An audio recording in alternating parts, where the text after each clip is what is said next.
te voy a contar algo que me cambió la vida en menos de un mes. No quiero consejos, ni compasión, ni palmaditas en la espalda. Solo necesito soltarlo porque me está comiendo por dentro. El domingo pasado, mientras limpiaba la casa porque Laura, mi mujer, se había ido a ver a su madre en Guadalajara, encontré un puto condón abierto debajo de nuestra cama. No estaba usado. No olía raro. Pero el envoltorio estaba ahí, abierto con los dientes, como se hace cuando hay prisa. Y no era una marca que yo uso. Yo no uso condones desde hace años. Laura tampoco toma pastillas. Llevamos casados 11 años y medio. Haz las cuentas. Me quedé ahí, en el suelo, en esa posición ridícula, medio arrodillado con la fregona al lado, mirando ese trozo de látex enrollado como si fuera una serpiente enroscada lista para morderme. Me quedé quieto, sin moverme, sin pensar. No fue rabia lo que sentí primero. Fue una mezcla rara entre náusea y tristeza. Como cuando te das cuenta de que la comida que acabas de tragar estaba en mal estado. Lo que me tragaba yo, desde hace meses, era una mentira. Lo primero que pensé no fue en ella. Pensé en mí. En cómo había estado los últimos meses, haciendo la cena, sacando al perro, preguntándole cada noche todo bien, y ella con ese tono neutro, ese sí, estoy solo cansada que yo compraba como un idiota. Porque uno quiere creer. Porque la alternativa es asumir que la persona con la que compartes cama te está usando como decoración mientras se folla a otro. Y aún así, no hice nada. No le llamé. No la enfrenté. Ni siquiera tiré el condón. Lo guardé. Lo metí en una bolsa de congelados y lo metí en el fondo del cajón de la barbacoa. No me preguntes por qué. Supongo que necesitaba pruebas físicas de que no estaba loco. Ese mismo día me duché, me afeité y me fui a ver a mi hermano. No le conté nada. Solo necesitaba estar con alguien que no me mintiera en la cara. Jugamos al FIFA, bebimos cervezas y hablamos de gilipolleces. Me reí. Por dentro estaba hecho mierda, pero me reí. Y eso fue lo que me hizo darme cuenta de que todavía había una parte de mí que quería luchar, pero no por Laura. Por mí. Esa noche ella volvió como si nada. ¿Qué tal tu madre?, pregunté. Bien, cansada, como siempre, dijo. Me dio un beso en la frente, se quitó los tacones, fue al baño, se duchó y se metió en la cama sin más. Y yo, mientras tanto, miraba el techo, escuchando cómo respiraba, preguntándome con quién había usado ese condón. ¿Lo hizo en nuestra cama? ¿Fue aquí, donde dormimos? ¿Fue en el coche? ¿En algún hotel barato? Me imaginaba todo y no imaginaba nada. Porque aún no sabía nada. Y saberlo todo se estaba convirtiendo en una obsesión silenciosa. Así empezó todo. El miércoles siguiente decidí hacer algo que nunca había hecho en mi vida, seguir a mi mujer. No sabía exactamente qué esperaba encontrar, ni tenía un plan elaborado, simplemente necesitaba una respuesta real, una que no dependiera de lo que ella quisiera contarme. Esa mañana fingí estar enfermo. Le dije que había pasado una mala noche, que tenía malestar y que prefería quedarme en casa a descansar. Ella me miró con una expresión entre preocupación y desgana, como si le jodiera que le estropeara los planes. Me dio un beso en la mejilla, uno de esos que no significan nada, agarró su bolso y se fue. A las 10:15 la vi salir por la ventana del dormitorio. Iba arreglada, más de lo normal. No me sorprendió. A las 11 cogí el coche y me quedé a buena distancia del suyo. Me sentí como un idiota, como un adolescente inseguro. Cada vez que se detenía en un semáforo, mi corazón se aceleraba, como si estuviera haciendo algo prohibido, cuando en realidad lo prohibido lo estaba haciendo ella. Condujo hasta un polígono industrial en las afueras, una zona de naves reformadas donde ahora había estudios de arquitectura, agencias de marketing y gimnasios boutique. Aparcó frente a una de esas oficinas con cristales polarizados, sin ningún cartel que dijera quién trabajaba ahí dentro. Entró sin mirar atrás. Esperé 10 minutos. Luego bajé del coche. Caminé despacio, observando el entorno. Vi el nombre de la empresa pegado en una esquina de la puerta de entrada. Estudio H. Nunca lo había escuchado. Fingí hablar por teléfono mientras pasaba delante del edificio, miré por la ventana sin parecer curioso. No se veía nada, solo una sala de espera vacía. Volví al coche y esperé. Estuvo dentro 1 hora y media. Salió a las 13:05. No estaba sola. Un tipo de unos 30 y pocos la acompañaba. Alto, con barba recortada, gafas negras y camisa por fuera. Iban hablando como si estuvieran discutiendo algo del trabajo, pero cuando llegaron al coche de Laura, se detuvieron. Ella sacó el móvil, él se rió por algo que ella dijo. Luego él dio un paso más cerca. Ella no se echó para atrás. Se quedaron así, hablando muy cerca, con esa tensión que no existe entre compañeros de trabajo. Él le tocó el brazo.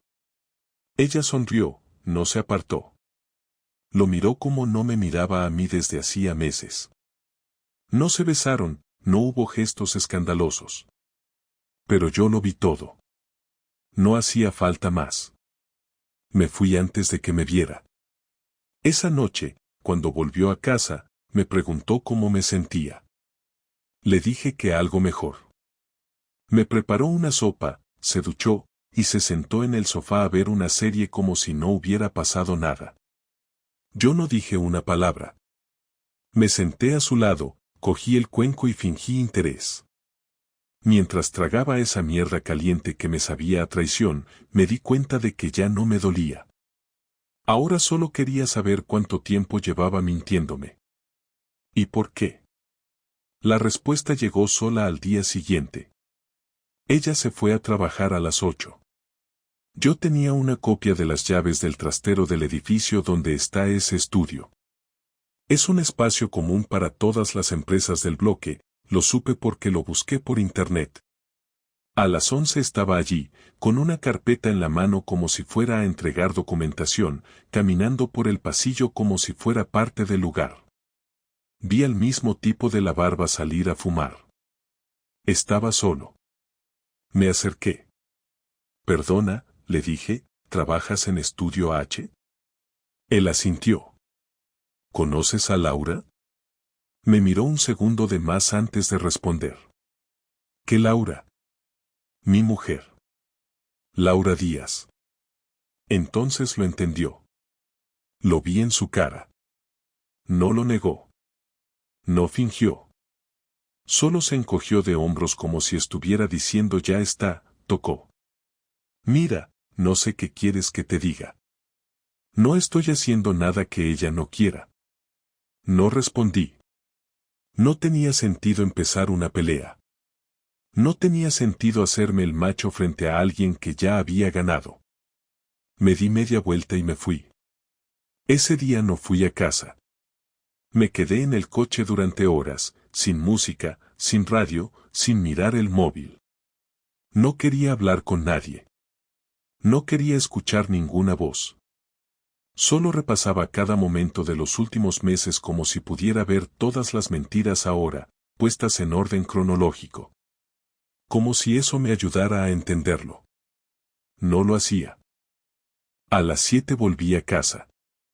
Ella estaba en la cocina, preparando algo rápido. Me saludó, me preguntó cómo había ido el día. Le dije que bien. Me ofreció una cerveza. La acepté. Nos sentamos en la terraza. Y por un momento, mientras ella me hablaba de una clienta difícil, me di cuenta de que estaba actuando. Ella. Como si nada pasara. como si yo siguiera siendo el tonto que recogía la casa, hacía la compra y le preguntaba si necesitaba algo antes de acostarse. Y me reí. Me reí en su cara, sin poder evitarlo. Ella se quedó callada. ¿Qué te pasa? Nada. Me acabo de acordar de algo gracioso. ¿Qué? Un condón. Debajo de la cama. Se le borró la sonrisa. Tardó 3 segundos en reaccionar. Demasiado tiempo para una mentira. ¿Qué condón? Uno que no usamos nosotros. Uno nuevo, abierto, justo donde duermes tú. No dijo nada. La miré fijo. No parpadeaba. ¿Quieres hablar de eso? Le pregunté. No tengo ni idea de qué estás hablando, dijo, bajando la mirada. Ahí supe que sí. Que era cierto. Que me estaba mintiendo en la cara. Que ni siquiera iba a negarlo con ganas. Me levanté, me terminé la cerveza de un trago, y me fui a dormir al sofá. No dijo nada. No me siguió. No pidió explicaciones. El silencio confirmó todo. Dormí poco. Al día siguiente, empezó la verdadera confrontación. Cuando amaneció, todavía seguía en el sofá, con la espalda molida y la cabeza enredada en pensamientos que no se iban ni a palos. Laura salió del dormitorio como si nada hubiera pasado, con el pijama puesto, el pelo recogido y ese gesto indiferente que se le había vuelto costumbre. Preparó café y se puso a mirar el móvil mientras lo bebía, como si yo fuera un mueble más del salón. No me saludó. No dijo ni una palabra sobre lo que hablamos anoche, ni sobre el condón, ni sobre mi risa, ni sobre el silencio que nos había cubierto la noche anterior. Parecía que su estrategia era fingir que el tema no existía. Pero yo ya no podía callarme. Me levanté, me acerqué a la cocina y apoyé las manos sobre la encimera. Laura, ¿vas a decirme con quién es? Pregunté sin levantar la voz. Ella levantó la mirada del café, fingió sorpresa, como si no entendiera de qué hablaba. ¿Con quién es qué? ¿Con quién estás acostándote? Ahí dejó la taza en la mesa. La golpeó más fuerte de lo que pretendía, porque un poco de café saltó al suelo. Se quedó mirándome en silencio unos segundos, hasta que soltó un suspiro exagerado, como si fuera ella la cansada, la víctima. Marcos, estás obsesionado.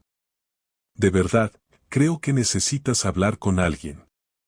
Ya hablé con alguien. Ah, sí. Dijo con una sonrisa falsa, como si le pareciera una broma. Con él. Su cara cambió. No fue un gesto dramático ni de telenovela. Fue más bien una contracción involuntaria, un segundo en el que bajó la vista y luego volvió a subirla, como si intentara recomponerse antes de responder. No sé de qué hablas. De tu compañero, el del estudio. El de barba. El que te tocó el brazo delante del coche el otro día. ¿Me seguiste? Sí. ¿Y qué querías? ¿Pillarme en algo? No quería pillarte, quería saber si lo que sentía tenía sentido.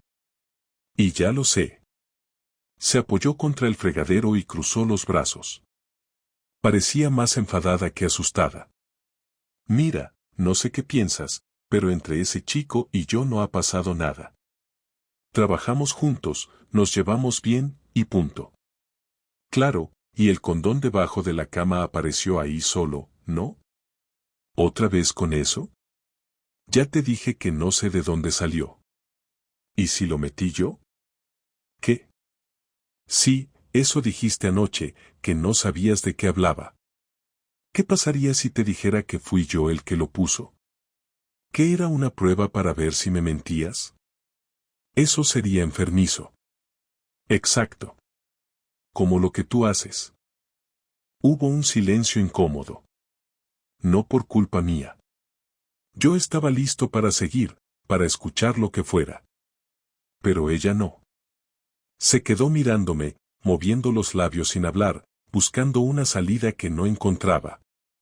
Al final lo único que dijo fue: no voy a seguir con esta conversación.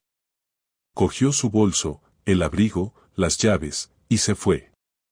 Sin mirar atrás. Sin cerrar del todo la puerta, como si ni siquiera tuviera la decencia de terminar la escena. Me quedé allí de pie, sin moverme. El olor a café se mezclaba con el de la rabia. Me senté otra vez en el sofá y me pasé la mañana entera repasando lo que había dicho, las pausas, los gestos, la forma en que evitaba mis ojos cada vez que mencionaba su nombre. No hacía falta un detective. Todo estaba claro. Lo único que no sabía era cuánto tiempo llevaba haciéndolo. A mediodía llamé a su amiga Clara, la que siempre la cubría cuando decía que iba a reuniones.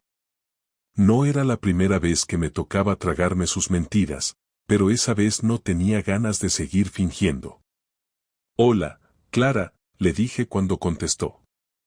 Hola, Marcos, ¿todo bien? Depende. ¿Sabes dónde está Laura ahora? En el estudio, supongo. ¿En el estudio o con él? Hubo una pausa. Clara no era buena mintiendo, lo supe desde siempre. No sé a qué te refieres, Marcos. A que me da igual que me mientas, pero si quieres ayudarla, dile que no vuelva a esta casa esta noche. Colgué. No me sentí mejor, pero al menos ya no estaba fingiendo. A las 8:30 la puerta se abrió. Escuché su voz, suave, como si no supiera si saludar o esconderse. Caminó despacio por el pasillo. Entró al salón y me encontró sentado en el sofá, igual que por la mañana, solo que ahora con una botella de vino abierta y un vaso medio lleno. ¿Qué es todo esto?, preguntó. Esto es una conversación pendiente. Te dije que no tengo nada que ver con nadie. ¿Y por qué Clara sabe que es mentira? Se quedó helada. Le cambió el color de la cara. ¿La llamaste? Sí. Y si no me hubiera colgado, ahora mismo sabría hasta dónde os habéis visto. Se cruzó de brazos, respiró hondo y me miró como si de repente hubiera decidido dejar de actuar. ¿Está bien? Sí, estuve con él. Pero no fue lo que piensas. ¿Qué parte no fue lo que pienso? ¿La de engañarme o la de mentirme en la cara? No me hables así, no eres mi padre. Ni tú mi hija, pero pareces una adolescente escondiendo cigarros en el cajón. Solo pasó una vez. Siempre pasa una vez, hasta que pasa más veces. Te lo estoy diciendo en serio, fue solo una vez. Estaba mal, tú y yo no hablábamos, no tocábamos, no hacíamos nada. Me sentía vacía, y él estaba ahí. Y yo aquí, ¿no? En la misma casa, durmiendo a tu lado. No lo entiendes, Marcos. No era por ti. Eso es lo que decís todos cuando queréis que parezca menos grave. Ella se sentó frente a mí. Tenía los ojos vidriosos pero no lloraba. No parecía arrepentida, solo cansada. No quería hacerte daño, pero tampoco quería seguir sintiéndome invisible. No te sientes invisible, Laura. Te sientes aburrida. Y yo te aburro. No es eso. Sí lo es. Lo peor de todo es que lo entiendo. Nos quedamos callados un rato. La botella estaba a punto de vaciarse y no me quedaban fuerzas para discutir más. Ella se levantó, fue al dormitorio, agarró una bolsa y empezó a meter ropa sin decir palabra. La miré desde la puerta sin intentar detenerla. Cuando terminó, se acercó y me dijo: necesito pensar. Piensa lo que quieras, pero no vuelvas mientras estés con él. Se fue sin responder. Esa noche no dormí. No porque la echara de menos, sino porque no sabía qué iba a hacer después. Lo único que tenía claro era que ya no quedaba nada por salvar. Al día siguiente empezó la venganza. La venganza no fue un impulso, Fue una sucesión de decisiones frías que tomé como quien ordena una lista de la compra, una a una, sin prisa pero sin titubeos, porque supe muy pronto que actuar con rabia ciega me dejaría peor que antes. La primera decisión fue no explosiva sino práctica. No iba a esperar a que ella creyera conveniente darme explicaciones ni a que Oscar se tomara la molestia de asumir nada, así que fui a un abogado y pedí asesoramiento sobre cómo proteger lo que era mío y cómo reunir pruebas que no dependieran solo de mi memoria ni de mi olfato. No pedí ninguna recomendación retórica ni ninguna filosofía de bar, pedí nombres de fotógrafos, testigos, y las vías legales para que una traición tuviera consecuencias reales fuera de nuestra cama. Me dijeron que la humillación pública no era recomendable si quería conservar cierto margen de negociación, pero también me dijeron que el derecho al divorcio y a la protección de bienes se sostenía mejor con pruebas concretas. Así que recogí todo lo que ya había tenido en mi mano, lo puse en orden. Y me dediqué a convertir la rabia en logística. Mientras el abogado tomaba notas yo llamé a Clara y le pedí que pasara por casa, no para espiar sino para que corroborara fechas, encuentros y excusas repetidas de Laura que ya no podía recitar de memoria sin sentir náuseas. Y ella vino y habló y confirmó, sin ironías ni morbo, que había cubierto a Laura en más de una ocasión. A partir de ahí me dediqué a asegurar el terreno inmediato, cambié las contraseñas de servicios que eran solo míos. Hablé con el banco para que no se movieran fondos sin mi firma, y con los seguros de la casa para que quedaran condicionados a mi intervención en caso de problemas. No expliqué mis motivos a nadie porque no necesitaba un público para mi plan, solo certezas. Y trabajar con esas certezas me permitió hacer cosas prácticas que más tarde se traducirían en un golpe habitual pero doloroso, consistente en que ella descubriera, sin estruendo teatral, que el escenario había cambiado y que no iba a poder seguir actuando como si nada hubiese pasado.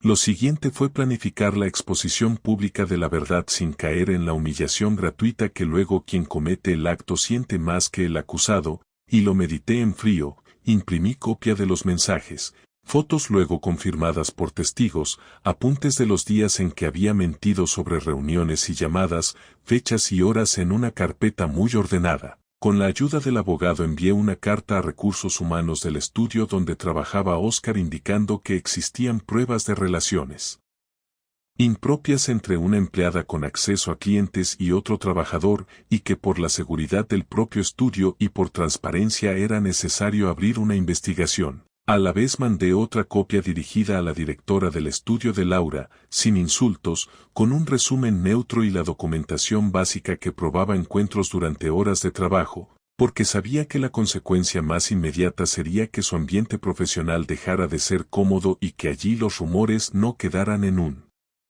sofá sino que provocaran acciones formales que ella no podría controlar con una sonrisa. No fue solamente profesional, también di pasos que afectaron su mundo íntimo, hablé con su madre y, aunque sabía que eso habría otra herida, preferí que la familia la supiera por mí a que fuese a enterarse por terceros. Llamé a su hermano y le pedí que se reuniera con su madre para que supiera la verdad en términos claros y sin adornos. Porque a la larga las medias verdades te neutralizan y yo quería que Laura se encontrara rodeada de certezas que no pudiera desestimar. Esa mañana en la que varios sobres llegaron a varias direcciones importantes fue la mañana en la que su teléfono dejó de ser su refugio y se convirtió en el objeto que anunciaba lo inevitable. Y verla recibir llamadas de gente que la miraba con distancia fue más eficaz que cualquier escena dramática que hubiera podido montar en el salón.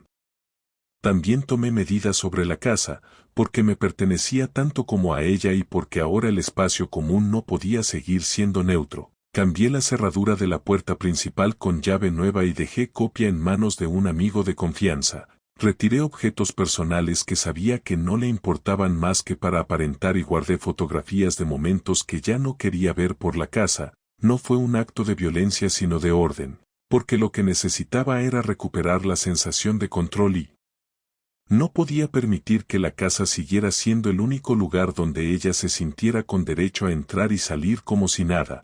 Cuando volvió a casa y se encontró con la cerradura nueva, la cara de sorpresa no fue un choque. Fue un comentario de alguien a quien le cambian la realidad sin previo aviso y eso, más que furia, la dejó desnortada. No me entretuve en causar daño físico ni en hacer ruido, la venganza que planeé fue tangible y efectiva, contratos cancelados, clientes informados, la red de confianza familiar y profesional quebrada por mensajes y pruebas que no admitían versiones alternativas, y al mismo tiempo preparé la separación administrativa, pedí la partición de cuentas compartidas, coloqué en orden las facturas y planeé mi salida de la casa si ella decidía quedarse, porque no quería quedarme en un escenario donde mi presencia fuera solo una molestia. Cada paso lo hice contando el coste y el beneficio, evitando la infantilidad de las escenas, porque entendí que la humillación pública sin estrategia acaba por quemarte a ti más que al otro. La noche en la que empezaron a llegar llamadas del estudio de Oscar, mientras yo me sentaba en la cocina con el café frío y con la carpeta cerrada al lado, Laura vino y me miró con la boca apretada, como si por fin diera una imagen de sí misma que no había querido mirar. No hubo golpes ni gritos grandes, solo una pregunta suya, baja y real. ¿Por qué? Le expliqué con la voz tan firme como pude que la respuesta no cabía en una palabra, que la había traicionado, que había mentido y que eso era suficiente para romper lo que teníamos, y que yo había decidido que si ella quería vivir con eso, la vida seguiría sin mí en la parte emocional. No fue una escena de cine, fue poner documentación encima de la mesa y decir, hasta aquí, y esa pequeña frase, administrativa y corta, tuvo más efecto que cualquier berrinche que pudiera haber imaginado. 3 días después de entregarle los documentos del divorcio, Laura me escribió un mensaje preguntando si podíamos hablar. No era una súplica ni una amenaza, solo un mensaje directo que decía, cuando quieras, podemos hablar. No respondí de inmediato. Me tomé mi tiempo. No porque estuviera dudando, sino porque sabía que ella necesitaba sentir que no tenía el control de esa conversación, que no era ella quien decidía cuándo íbamos a cerrar este capítulo. Le contesté 6 horas más tarde y le propuse vernos al día siguiente por la tarde, en casa, con todo ya ordenado, sin interrupciones. Me respondió con un simple ok. No hubo emoticonos, ni explicaciones, ni excusas. Solo esa palabra que parecía vacía pero que traía dentro una tormenta de cosas que había evitado decir hasta ahora. Llegó puntual. Abrió la puerta con la copia vieja que aún conservaba, se encontró con la cerradura cambiada y tocó el timbre. Abrí y la dejé pasar sin saludarla. Se quitó el abrigo con lentitud, como si esperara que yo le dijera algo, y se sentó en la silla del comedor sin preguntar si podía hacerlo. Me senté frente a ella. Tenía la cara cansada, los ojos hinchados y las manos quietas sobre el regazo, como si supiera que cualquier movimiento innecesario podía hacer que yo me levantara y terminara la conversación antes de que empezara. No quiero discutir, dijo ella, y yo asentí sin palabras. No te he pedido que vengas a justificar nada, respondí, y por primera vez me miró con algo que no era orgullo ni defensa, sino una especie de cansancio honesto. Sé que no hay forma de arreglar esto, pero necesitaba explicarte algunas cosas, no porque crea que vayas a perdonarme, sino porque no quiero que te quedes con una versión incompleta de lo que pasó. Lo que pasó es claro, interrumpí. Me mentiste, te acostaste con otro, me trataste como si fuera un mueble, y solo cuando perdiste el control de la situación decidiste hablar. No te estoy pidiendo perdón, dijo sin levantar la voz. Ya sé que no va a servir. Pero hay cosas que no sabes, cosas que me callé porque pensaba que era mejor así. Como que ya no me querías. Nunca dejé de quererte, pero eso no significa que estuviera feliz. Y en vez de decirlo, preferiste follarte a un compañero de trabajo. Sí. Lo hice. No te lo voy a negar. Pero no fue solo eso. Llevábamos meses apagados, muertos por dentro, actuando. Tú vivías en piloto automático, y yo también. No sé en qué momento dejamos de hablarnos como antes, pero pasó. ¿Y crees que eso justifica lo que hiciste? No lo justifica. Pero lo explica. Hubo un silencio que no rompí. Ella tampoco. Se quedó mirándome, esperando quizás que dijera algo que le diera pie a soltar toda la culpa que llevaba acumulada, pero yo no estaba ahí para aliviarle la conciencia. ¿Vas a vivir con él?, pregunté, sin rabia. No lo sé. No creo. No fue una historia de amor, fue una huida. ¿Y qué esperas de mí ahora? Nada. Solo que me escuches. Me equivoqué. Te fallé. Pero tampoco voy a seguir mintiéndome. Yo tampoco era feliz contigo. Eso me lo podías haber dicho antes de usarme como escudo para tus decisiones. Sí. Lo sé. Ella bajó la mirada. Yo me quedé en silencio. Pensé en las veces que salía de casa y me decía que la esperara despierto, las noches que llegaba cansada y se metía en la cama sin siquiera mirarme, las mañanas de domingo en las que me decía que tenía que ir al estudio y yo me quedaba en casa haciéndole la compra. Todo eso lo viví sin entender que ya estaba fuera de la ecuación emocional, que solo era útil como respaldo, como presencia silenciosa, como figura estable que le permitía vivir su otra vida sin consecuencias. ¿Sabes qué es lo peor?, le dije. Que no me rompiste el corazón.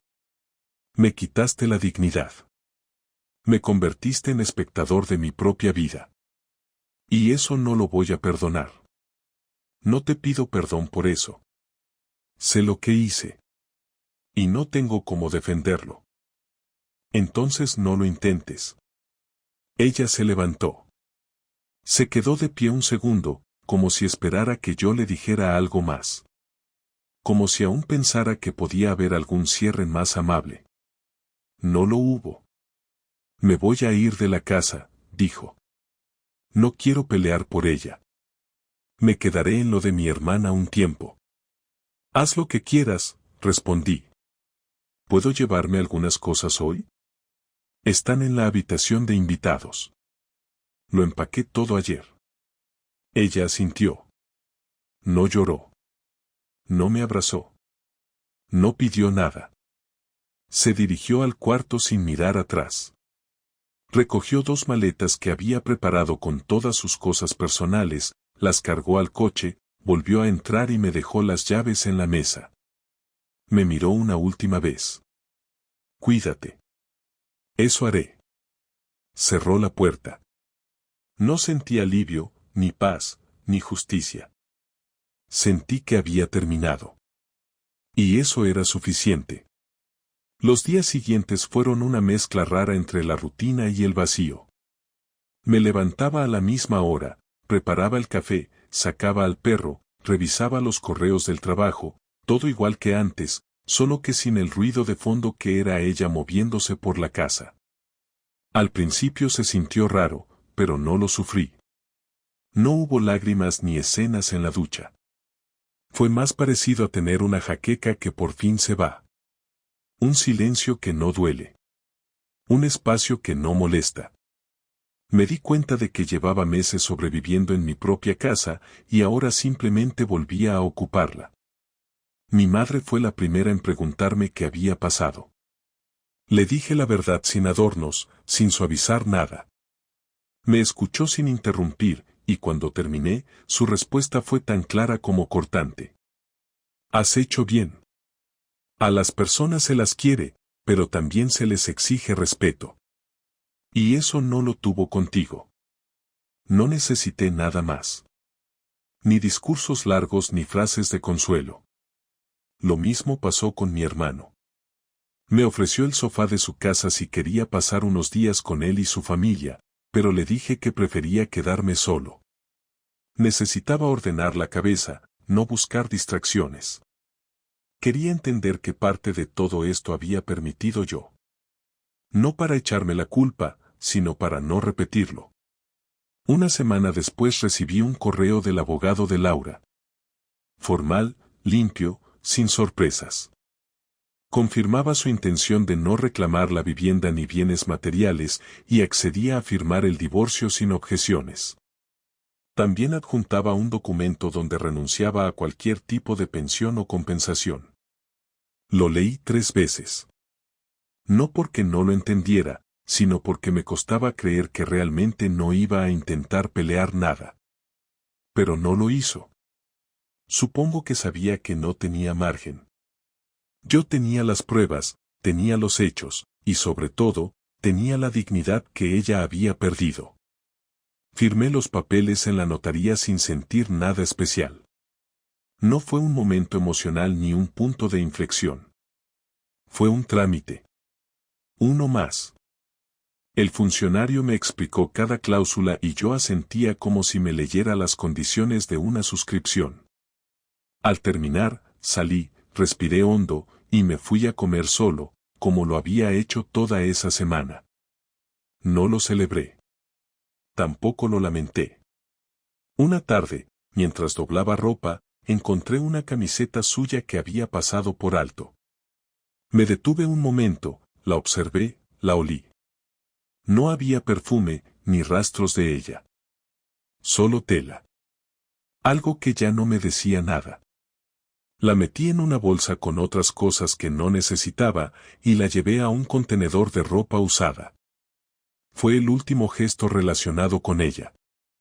A partir de ahí, ya no quedaba rastro físico en la casa de que Laura había vivido allí. Solo recuerdos. Y esos no se tiran, pero se archivan. Casi un mes después de su salida, me llamó. No lo esperaba. No porque pensara que había desaparecido del todo, sino porque creía que entendía que no teníamos nada más que decirnos. Contesté por curiosidad, no por interés. Hola, dijo con un tono neutro. Solo quería saber cómo estás. Estoy bien, respondí. Me alegra. Silencio. ¿Querías algo más? No, solo, no sé. A veces pienso en lo que pasó y me gustaría creer que no todo fue una mierda. No todo lo fue. Pero lo que hiciste sí. Lo sé. Y me arrepiento. No me interesa tu arrepentimiento. Ya tomaste tus decisiones. Yo tomé las mías. Solo quería que supieras que no fue algo que hice con maldad. Laura, no hace falta que me expliques nada. El resultado es el mismo. No te odio, pero tampoco tengo interés en tu versión de los hechos. ¿Está bien? Entonces, nada más. Cuídate. Tú también. Corté. Y no volví a pensar en eso. No porque me hiciera daño, sino porque ya no tenía espacio en mi vida. Era un archivo cerrado. Una historia que había terminado. Y lo mejor era que no necesitaba entender todo para seguir adelante. Me bastaba con saber que no era responsable de su traición. Que no hice nada que justificara su deslealtad. Que estuve presente, que fui fiel, que me comporté con coherencia hasta el final. Pasaron los días, y empecé a sentir otra clase de alivio. No el que llega de golpe, sino el que aparece cuando te das cuenta de que vuelves a respirar sin peso en el pecho. Volví a quedar con amigos, retomé algunas rutinas que había abandonado, como salir a correr o leer por la noche. Nadie me esperaba con reproches ni con la cara torcida. Nadie me preguntaba por qué no hablaba. Era solo yo, y eso, por primera vez en mucho tiempo, me pareció suficiente. No voy a decir que todo se curó. No soy idiota. Hay cosas que se quedan marcadas, que se recuerdan sin querer. Pero no me duelen. Ya no.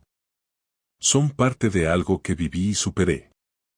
Y si alguna vez alguien me pregunta por qué terminó mi matrimonio, les diré la verdad sin vergüenza, porque ella decidió salir de él sin tener el valor de decírmelo. Y yo decidí que no iba a compartir mi vida con alguien que se comporta así. Esa es la historia. No tiene final feliz, ni falta que hace. Tiene un final claro. Que es más de lo que muchos pueden decir.